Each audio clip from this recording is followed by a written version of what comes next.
Alright guys, welcome to Gaming and Console Tech. I am Ash, back again with another video, and... I'm Craig. Yes. Back again. He's back for...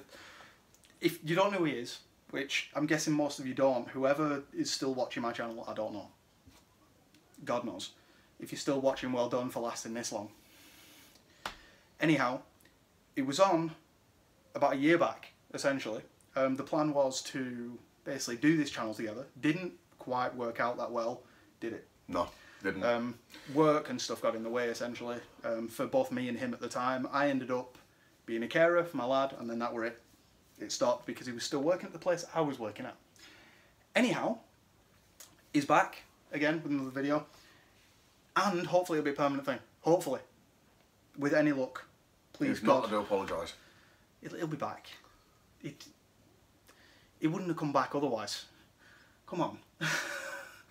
Anyhow, it is literally the end of 2017. And honestly, in gaming in general, it has been quite a hell of a ride. This video is essentially going to be my side of 2017 and also your side. I mean, yeah, he's got me into quite a few things, including Star Trek Online, which is taking up quite a lot of my time. I'm sorry for that, by the way. So you should be. Yeah. So you damn should be. I should be. But, like I said, there's been a lot go on. Now, we can't get away from mentioning the one thing that has gone on, which everybody thought would fail. And what's that? The thing that you have gone and bought that I have. The Switch. Yes. Let's just make this clear. Everybody looked at the Switch when it first came out, and I think we all knew in his hearts that it wasn't going to be the graphic powerhouse that, say, Xbox One and PS4 was it? To be honest, it's held its ground. Oh yeah. It has held its ground majorly. It's held its ground. Again, I've got to go into this as well, because the whole launch title thing was the issue with a lot of consoles. Yeah. And everybody looked at the launch titles for this and kind of sat there and went, what is there? And honestly, there wasn't much. There really wasn't much. And the problem with that was the fact that Nintendo have done this before with a launch title, and it's not really amounted to much, has it? No. And mention a console that was a good kind of launch for it, with titles that could actually hold the ground. Because I honestly can't think of one. N64. Yeah, fair enough, because it had Mario 64. Mario 64, it yeah. had Super Smash Brothers. It also had, if you think about it, GoldenEye as well. As a game, everyone loved GoldenEye, whether it was the multiplayer or just single player. Let's everyone just loved say, it. GoldenEye was essentially that game which I would still to this day buy an N64 for. Yeah. I had it and I got rid of my N64. I've still got the N64, just don't have the game. Yeah. It was a console that had so many launch titles, it was beyond belief. That's all I can say. And you're bob on right. I mean, that is the last console that I remember having decent launch titles on. The only other one that I can think of which didn't have a great lineup as a launch console was the PS1. Because it had Wipeout, and Wipeout was my go-to game at that point. Yeah, but it had Wipeout, but if you think about it this way, Nintendo already beat them to it. Very true. Yeah, with F-Zero. Yeah, very true. Because they already had that franchise kind of implanted in every Nintendo fan's kind of Captain Falcon mentality, essentially. And it was awesome. But going back to the Switch, I mean, for a lot of gamers, it was a hell of a big surprise. Because not only has it done well, it's done essentially the unthinkable. Launch releases just for that. Literally, I've had to wait a little while to get it, but Mario Odyssey, what a game. Yes. I can't include Zelda because it was released onto the Wii U. Yes. So I can't include that as a release title. Yeah, it would be quite unfair to put Breath of the Wild in the same kind of thing. With it being released for both consoles, you can't put it on there. The same as Mario Kart, you can't even put that on there either because it was Mario Kart 8 just remastered. Exactly. With all the DLC added which in. I've got to applaud Nintendo for that, because I had Mario Kart 8 for the Wii at one point, and my major problem was the fact that, fair enough, it had DLC, but it wasn't cheap either. It was, as Nintendo always do with every game that they put, it was stupidly priced. But the pricing's reasonable. It can be at times. There are certain things which kind of got me off hand, which was there was the whole Zelda one, which was, I believe, one track. You got Zelda. Was it Zelda? It was actually Link as a character. You got Hyrule Castle, Link as a playable character. Yeah. And then you had the added bonus of not collecting it weren't coins. coins, it was rupees instead. Yeah. I will admit, that was pretty cool. I will admit. Yeah. No, but, I mean, the whole idea behind that was kind of like, I think Nintendo in their head knew what they'd done. Mm. And then when the Switch came around, they used it as that, essentially an opportunity to kind of correct that mistake, which, fair dues to Nintendo, oh, exactly. They did well. Exactly. But say it also... when they also did that, they also created the Bone Dry Koopa. Well, Yes. Bowser. Yes. Say. You got the Bone Dry Koopa Troopers. Yes. Right. Which, So, I will admit, that was pretty cool. exactly. And they actually created a Bone Dry track on there as well. Oh yeah. Which means it's all added into the same sort of scale. Yeah. Very, very, very true. I didn't actually think of that, to be fair. I didn't think about that. Mm. But, I mean, like I said, the Switch has been such a hit in the way that people didn't think it would be. It got to a point, and it's still going, ironically enough. It's outsold the Wii U within a year. Yeah. Which, to me, fair enough, I admit the Wii U, even though I have one, isn't the greatest of consoles. It never was, and it was expensive, not only because of the console, but because of the fact that it came... If none of you guys own a Wii U, which I'm guessing most of you do, the gamepad was the problem. If that broke, you were literally screwed, essentially. Because if you break the gamepad, that's it, game over. You could Unless you can get in touch with Nintendo to get a new one. Exactly. Which is hard enough as it is. If you were to buy a second-hand one, let's just say eBay aren't friendly. They are not your friends at all, period.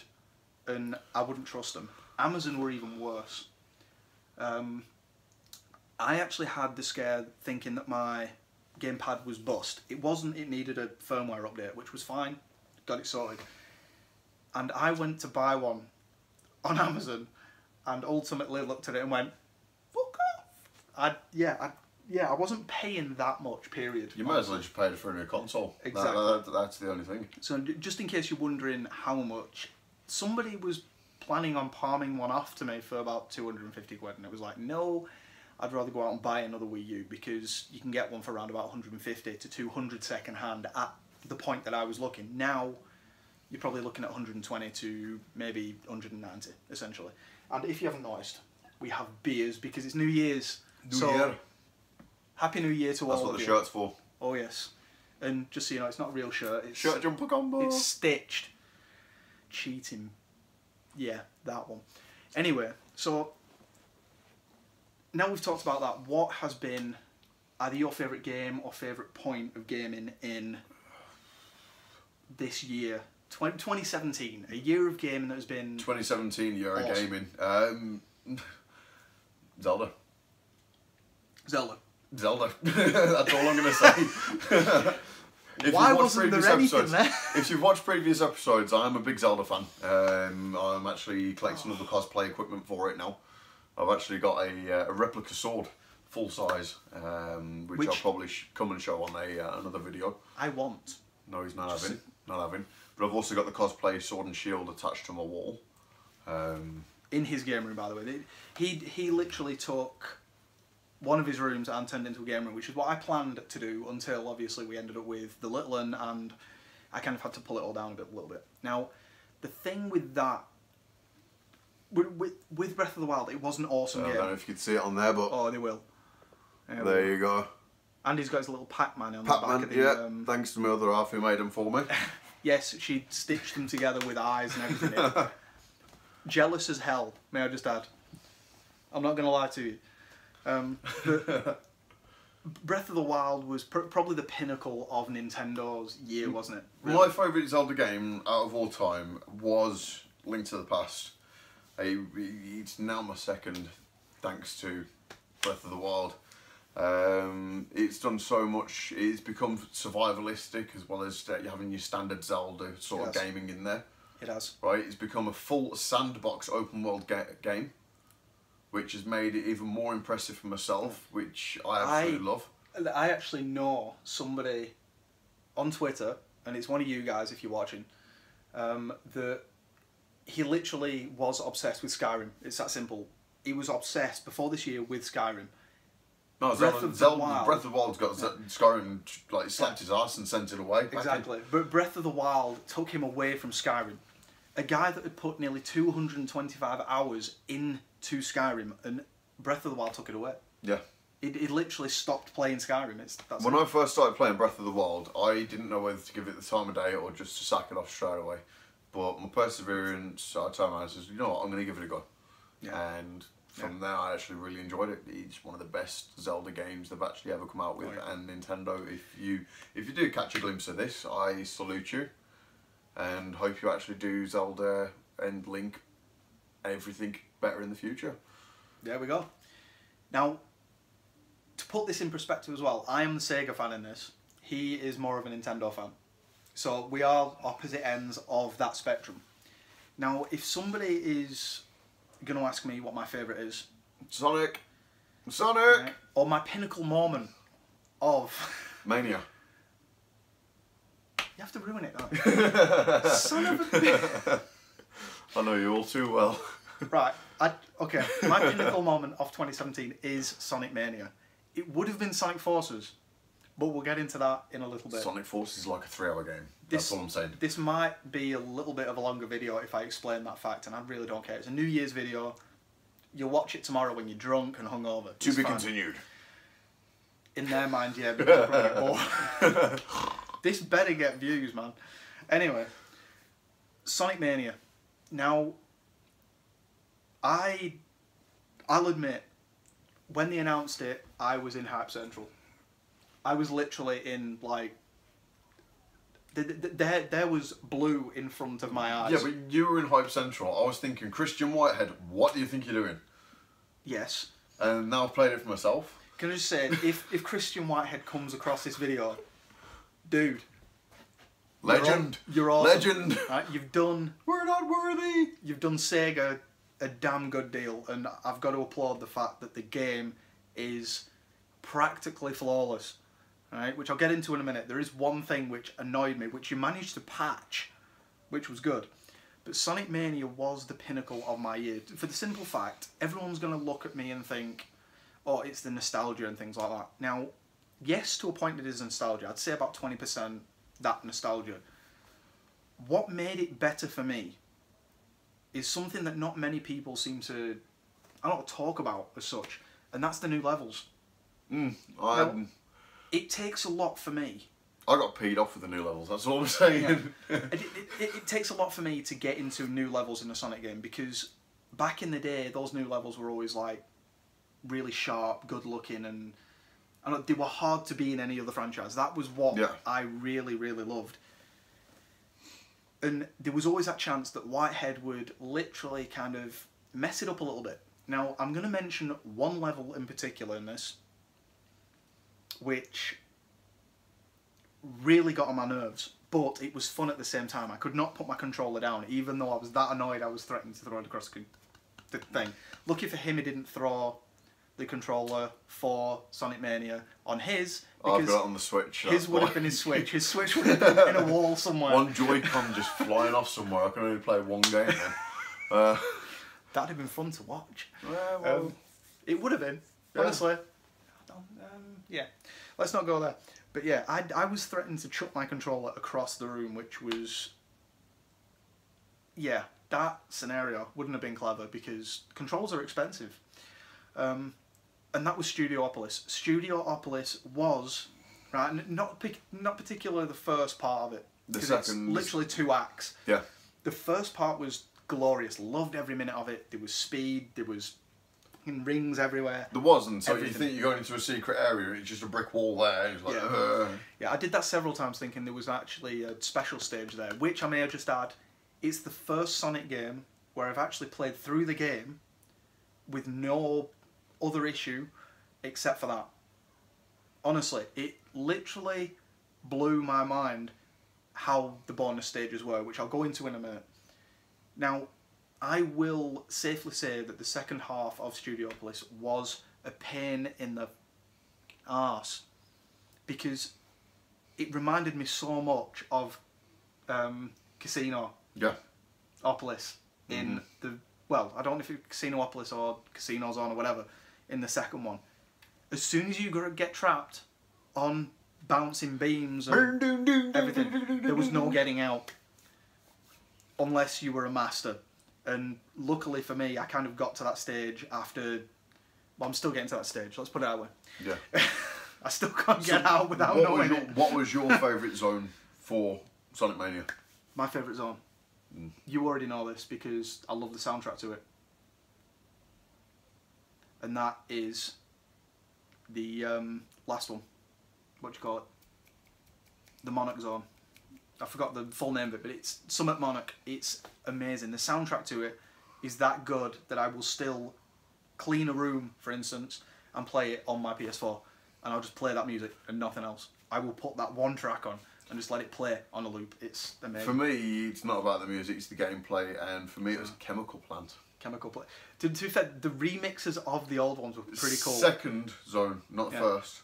Fair Second. enough. Yeah, Simple reason being, right, it was just literally, you jump on the syringe, it changes the gel colour underneath, right? Yeah. If you go to blue, it's a little bit of a spring, Yeah. or what, a light blue, because dark blue is poison. Yeah. Then once it goes green, it goes into a super jump, and all of a sudden you go in somewhere you didn't even know existed. Yeah. Can we talk about one thing What? with Chemical Plant? Well, go on then. Right? And it's the one thing that caught me off guard the first time I played it. I was fucking mesmerised, right? There's so many Easter eggs in Sonic.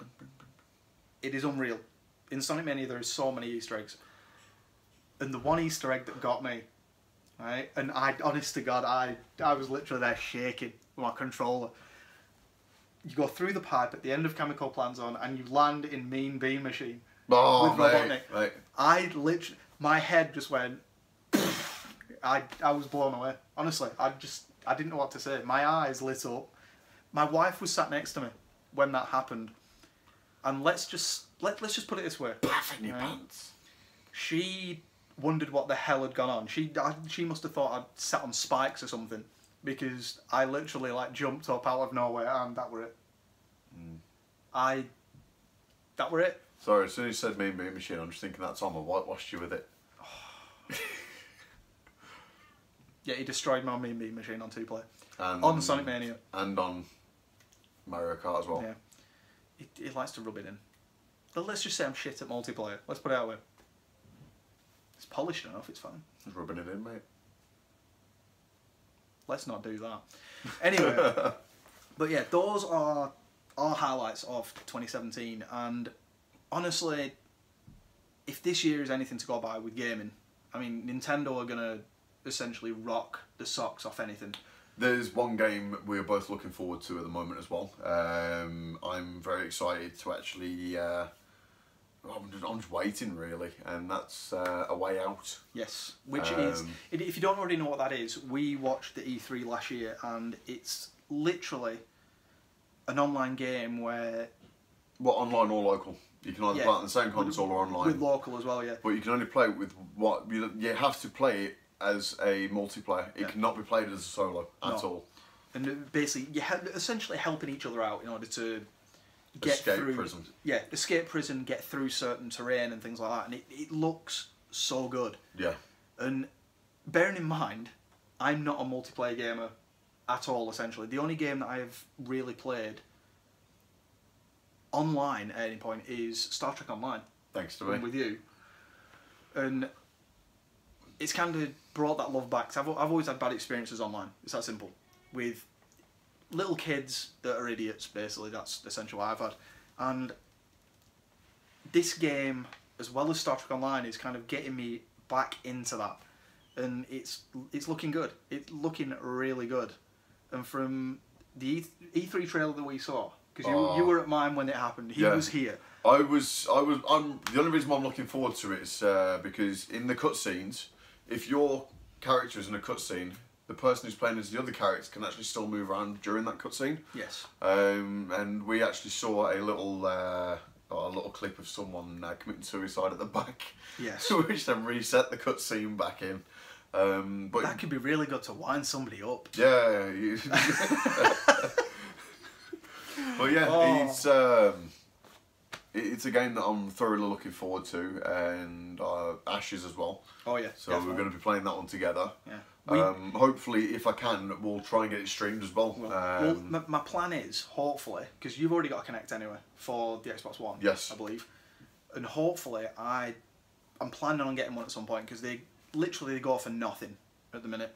They've gone down in price because Microsoft have essentially stopped all content for it, all distribution of them. It's just... Well, it's ever since they come out with the Slim, 'cause you have to have an adapter for it now. So instead of just coming out with a new one, Yeah. they just tell us, well, we've got enough out there, just make the adapters and away we go. Exactly.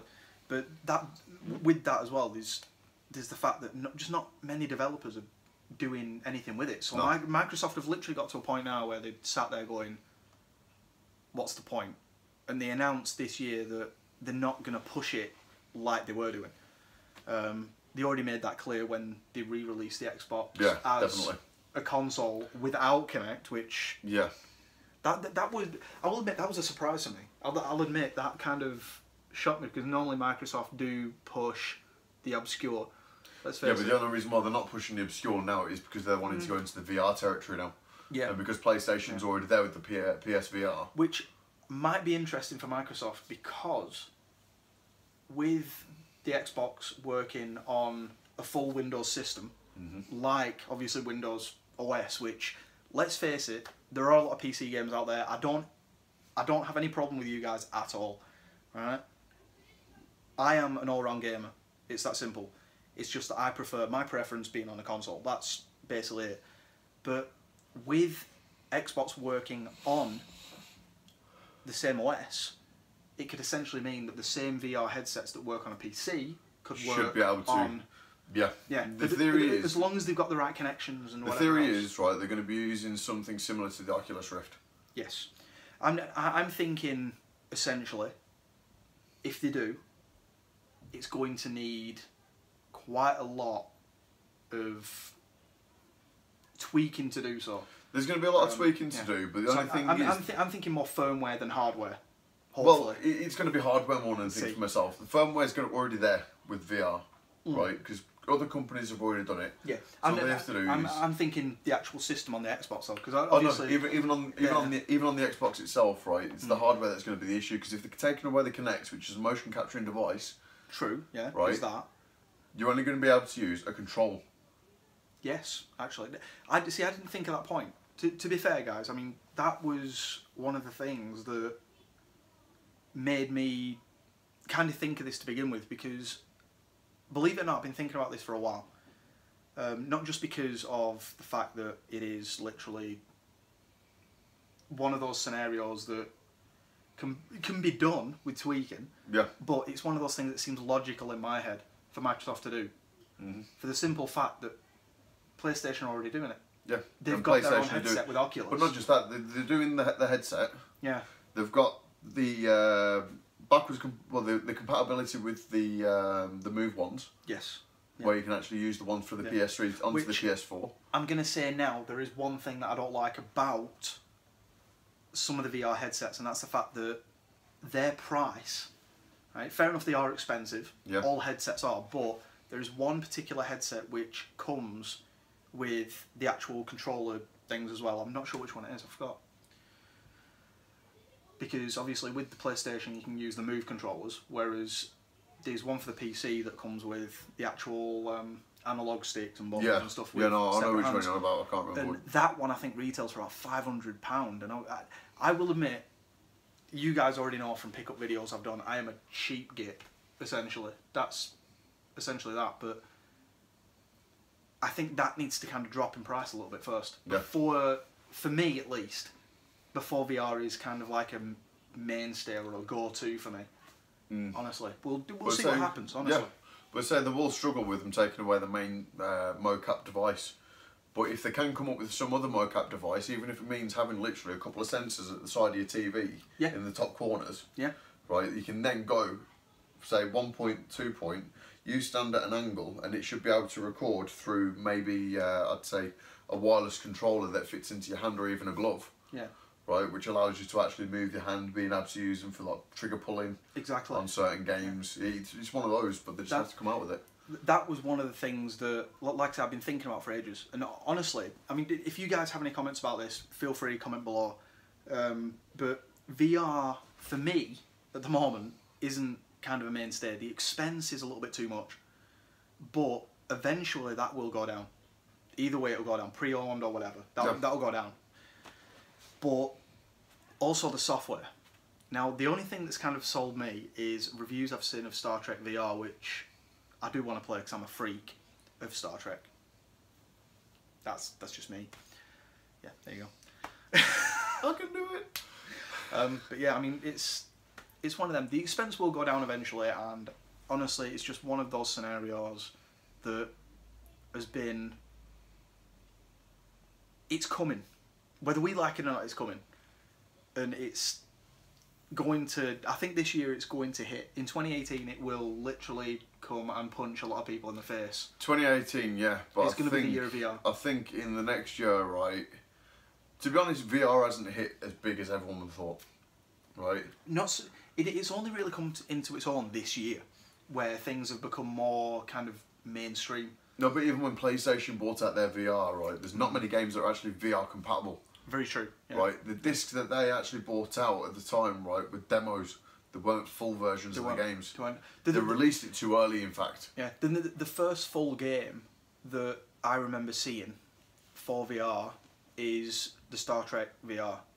That's the first full game that I actually saw for it, and it was amazing. It looked great, it sounded great, and it looked like it'd be really good. Wait until you actually play it yourself before you give the... Yeah, but I literally sat there and thought, well, it might look good, it might sound good. But is it? Yeah, and then literally I saw reviews of it, and it was praised, essentially. It was literally praised, and I thought, alright, fair enough. VR is coming now. It is literally one of those scenarios that's going to shoot through, and it's going to hit in a hole. It will do, but it'll take time. It'll take time to get around, because, say, they released it too early to Sony, and... They kind of invested too much in it, didn't they? Well, to start off with. They invested quite a lot of money into it, I do admit, but it's a case of they didn't have the software to be able to play with it. Yeah, to basically back it up. Exactly. So you had it basically sat on a shelf, in a box, gathering dust. Yeah. Because there's nothing to use it for. Exactly. Yeah, you can watch your stuff like your Netflix through it, you can watch stuff like Amazon Prime videos, your YouTube videos through it, but you couldn't play games. No. That was where the main input was. Which is what the main scenario for these VR games are, well, VR headsets are now. The compatibility, I mean, it got me a little bit, because even like phones, for instance, right, not to go into like a little bit of weird technology here compared to games, phones, dare I say it, have more VR experiences than consoles at the moment. Yeah, Samsung being the main competitor for it. Exactly, but you can literally buy, I mean, you can buy a VR headset that you clip your phone in for, what, 30, 40 quid, if not cheaper. You can buy them cheaper now. Exactly. But if you're going to go for, I'd say, true face value, you get a Samsung phone. Yes. Get the Samsung VR with the control. Yep. Right, so you can actually play, and it actually automatically knows where, because of the Bluetooth that's in there. Yeah. You can just use the control and be able to move around on your games. Exactly.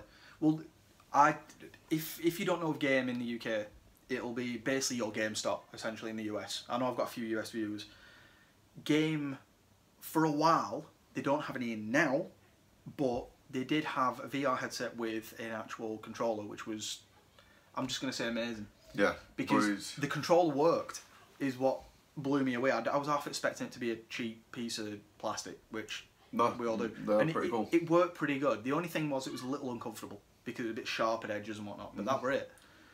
But, I mean, yeah, I mean, 2018 is going to be the year of VR gaming, I think, personally. It's going to get there, and to say that we've got big titles like Zelda, Mario, and all that, you're going to see a big jump in VR gaming. But, like I say, it's a weird scenario. I'm just waiting to literally, when they actually bring Minecraft out full VR. Yes. Well, it's either going to be that or HoloLens. We'll see what Microsoft do with HoloLens, because that's also another thing. We'll not go too much into that this time, that'll be the next video, but I honestly think HoloLens, when it kind of matures a little bit, that'll... It should do, but I think with the HoloLens, it's going to be one of them. It's going to be too expensive because the amount of technology that's gone into it already when it was actually mentioned a few years back. Exactly. There's too much technology, and that's the VR is going to be the better and cheapest way for him to actually make the money. Definitely. But there you go, guys. That's our thoughts for 2018. Hopefully you've got some insight, essentially. And our best moments of 2017. Yeah. His Breath of the Wild and mine, Sonic Mania, which you all saw coming, essentially. And if you heard that, that's my kid downstairs shouting his mouth off. No, I think that was mine, actually. More than likely. Yeah. It's probably both of them. We'll go for both kids. of them. But anyway, guys, it's been a great 2017 for the channel anyway. And to say that I'm getting a new co-host, or my most recent co-host, come back this year for 2018 is going to be a blast. I will introduce him to some of you guys as well, because let's face it, you guys are awesome. All you guys on Twitter that have pushed me. At the beginning of the year I was about 120 subscribers. I'm now currently at 312, which it might not be much to some people, but for me it's awesome. You guys have been great, and honestly, all of you, there you go, friends. See? He's only just met you and he can't see you. There you go, we're all friendly over it. Or can I? But yeah, don't freak him too much out. Let's see where that goes. Yeah. If We're watching you. If you got weirded out, please comment below. We're always weirded out, mate. Anyway, guys, Happy New Year. Happy New Year, guys. Have a good 2018 and have a good one. In the meantime, like, comment, subscribe. And turn on notifications. Yes, and I shall see you guys in the next video. In the meantime, happy gaming. See you in a bit.